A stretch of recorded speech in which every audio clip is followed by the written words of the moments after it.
Instagram, YouTube, or TikTok? Which social media platform should you be focusing on? It's hard to really do it all at once unless you have a team taking care of your edits, your thumbnails, and your postings. Trust me, I know how it feels because I literally have no one over here helping me out on these things. And many of us starts with minimal investments. We don't really have infinite time to allocate into all these platforms. So the question is, which platform is the right one for you? Let's talk about it. Also, if you're asking why should I listen to you, it's because I've been on all these platforms for almost 5 years as a social media manager, and I may not be one of your fancy influencers, but I've seen enough to talk and hopefully to help you. In this video, I'll talk about only these three. I'll focus on the difficulty of growing, the audience demographics of each platform, filming and editing aesthetics you may need in each, and of course, monetization opportunities. I mean, we all want to make the back, right? I want to start with Instagram because it was kind of an OG for me. I started my entire creative journey through Instagram when I got accidentally discovered, but I wasn't even trying anything, honestly. So there was a time where it was ultimate place for full-time content creators to see actual growth. Yeah, Instagram, like seeing actual growth. Like I can easily say the days of those kind of growth on Instagram is pretty much gone. Like they're behind us, but it still has so many functionalities. You just cannot ignore Instagram as a creator. First of all, Instagram has all the features to engage with your audience, like the stories, DMs, calls, collaborated posts, going live. Even it's hard to grow your audience, you can keep in touch with pretty much every single one of your existing audience.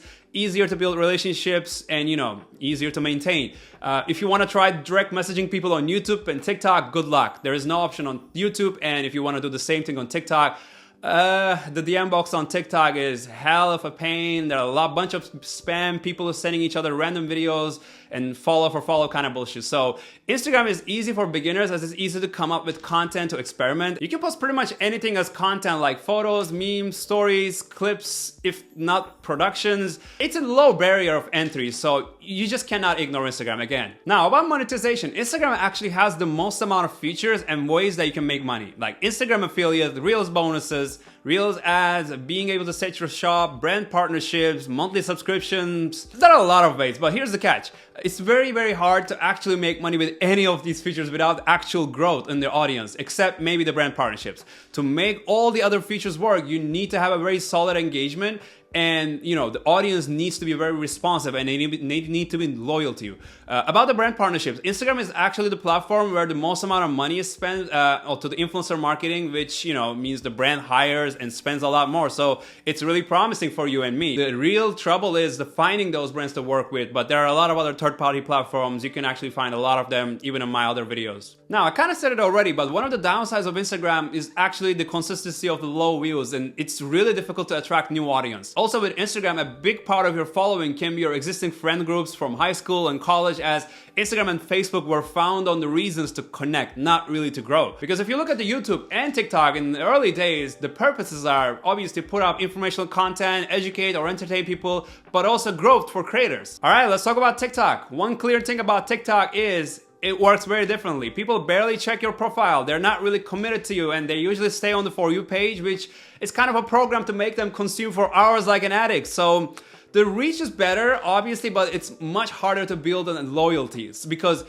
I want to go to For You page and I just want to scroll down, right? This is how TikTok works. Like if you don't really perform well, or if you're not consistent uploading videos, like you won't be seen and you won't you will be easily replaced because there will be so many other people doing probably the same things, and the For You page keeps feeding me with those people because they know what I like. Until you become public figure, you will usually get noticed through your successful videos that are being distributed on the For You pages, unlike your other content that probably get into 200, 300 views and you think you're stuck in a 200 view jail. These are really common terms people use, but this is how the platform works, so you may have to get used to this. But this may not actually be a bad thing. That means there's less focus on the page aesthetics and there's more room for you to experiment with your content, because whenever your content don't perform, when you don't go viral, no one's gonna see that shit. So you can always recycle it, delete it, repurpose it without being noticed too much. There's also a bigger focus on the authenticity. So unlike Instagram and YouTube, which people are really focusing to put on their professionalism or the perfect side of their lives,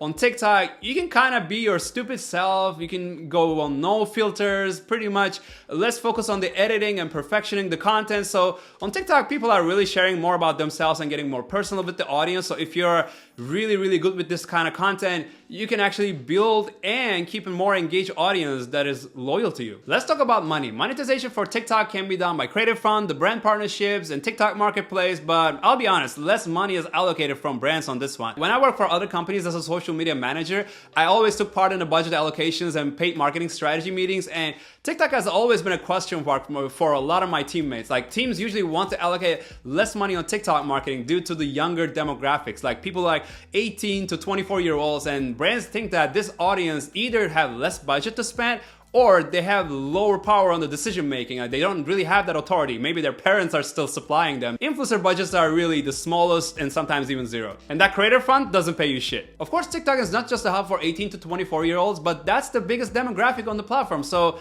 keep in mind, on monetizing on TikTok, either creator fund or TikTok shop plays the biggest role. To those, you need 10,000 followers, and as of May 20th, TikTok actually made a lot of changes, making monetization a little bit more difficult for you and for a lot of average creators. And they removed a lot of low quality content style. They also removed the green screen option for the monetization content. All right, let's talk about the big daddy, YouTube. It's still one of the biggest search engines despite the growth of ChatGPT. Obviously, the platform has a bigger focus on educational content. It's not everyone's cup of tea to make YouTube videos, and even the YouTube Shorts are getting more popular. The main use of the platform is still the long form videos, and needless to say, YouTube is better to build the community because people are looking for their go-to creators on YouTube. They want to have certain people to go to, unlike just scrolling down endlessly on a random Shorts feed. It's not really popular, unlike TikTok. Yes, YouTube is very saturated, and that's a fact.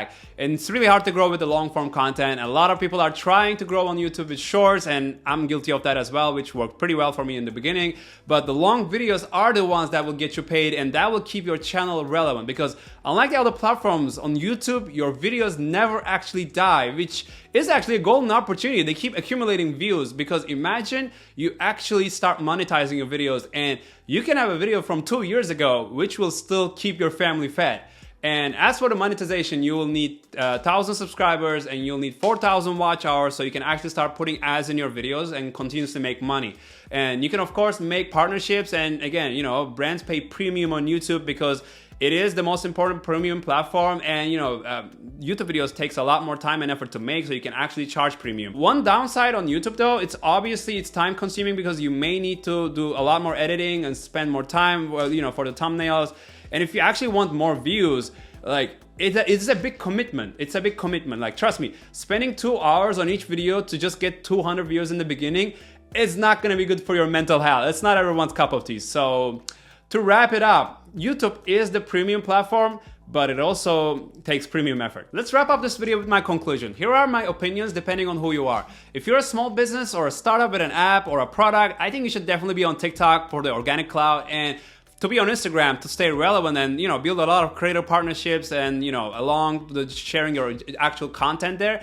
And I think YouTube will be probably a burden for you in the beginning because it requires a lot of investment and a lot of time, and you don't know how the audience is going to respond. It can be very consuming for you. If you're an individual who's trying to build a personal brand, you should probably chase all 3 of these platforms initially with short form content. And after the first 6 months, I recommend you to focus on 1 or 2 of these that give you the biggest reach and the loyal crowd that is interested in you. Let's say if you did better on Instagram, I think you should highly prioritize the platform that you're doing the best. And you can't just continuously post on all these platforms. You will eventually run out of energy. So you need to lower your efforts and at least 1, if not even 2 of them.